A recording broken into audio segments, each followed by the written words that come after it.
In today's fight news, we start off with featherweight champion Ilia Topuria stating that he's looking for a super fight with Conor McGregor. First, he wants to defend the title against the BMF champion Max Holloway, and then he says it's going to be the biggest fight in MMA history, the biggest ticketing, the biggest pay-per-view, the biggest everything. Speaking of Conor McGregor, he had this to say about bantamweight champion Sean O'Malley. He said that he would beat me, not in his wildest dreams, but I do like Sean. McGregor also says that he'd like another crack at Dustin Poirier for a fourth time, although Poirier has different plans, as he says, "I think that ship has sailed. I just need the UFC lightweight title." McGregor also called out former welterweight kingpin Kamaru Usman, saying that he can't even remember his last fight, and what has he done in the game lately. The former champion Usman was quick to respond on his Pound for Pound podcast, saying that it's disrespectful to call him a bum, and during Conor's many ups and downs, Usman never called him out or kicked him while he was down. In other fight news, lightweight standout Mateusz Gamrot is trying to get a fight with former champion Charles Oliveira. Gamrot took to his X account to call out the former champ for considering a matchup with Colby Covington. Gamrot had this to say, "We thought you were better than that. You know I'll give you the fire on the ground, but maybe that's why you'd rather fight Colby."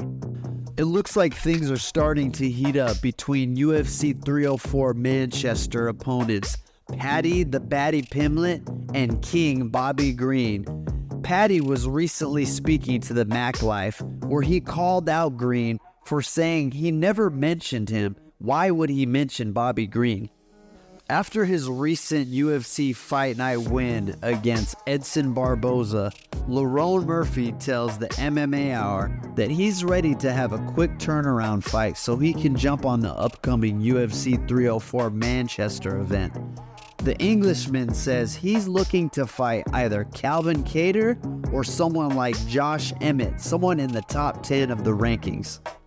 Former Bellator middleweight champion Gegard Mousasi tells Ariel Helwani that the PFL organization is not taking his calls and does not want to pay him what he's owed on his contract. Mousasi says that the PFL is by far the worst organization that he's fought for, and him and his team are pursuing legal action. PFL President Don Davis posted on his X account that this is misinformation and that since acquiring Bellator, 90% of their fighters have already had 2 fights.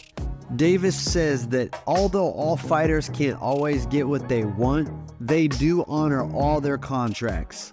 Rising PFL women's prospect Dakota Dicheva tells the MMA Hour that UFC Hall of Famer Joanna Jędrzejczyk gave her a boost of confidence when she told her that she is going to be a future champion.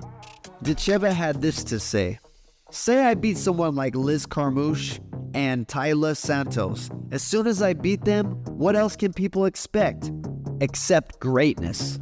Dicheva also tells Ariel Helwani that if she was in the UFC, she would be champion because she could beat the likes of Alexa Grasso and Valentina Shevchenko.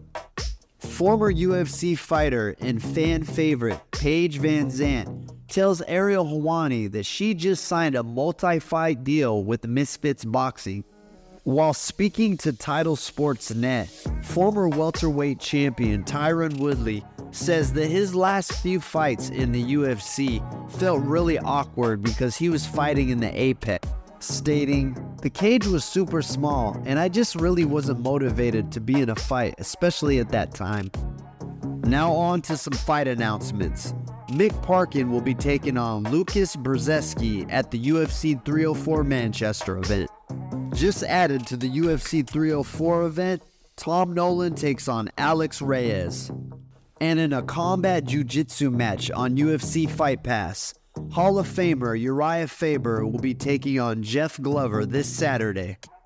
On to some boxing news, as heavyweights Joyce and Derek Chisora will face off on July 27th at the O2 Arena in London. Also on that card, a rematch between Dennis McCann and Ionet Baluta.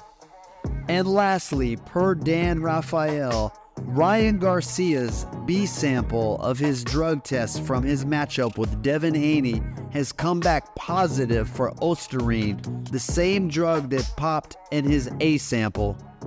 Not surprisingly, the boxing superstar Ryan Garcia was quick to reply to these results on his X account in humorous fashion. Thanks for watching. If you enjoy the content, like and subscribe.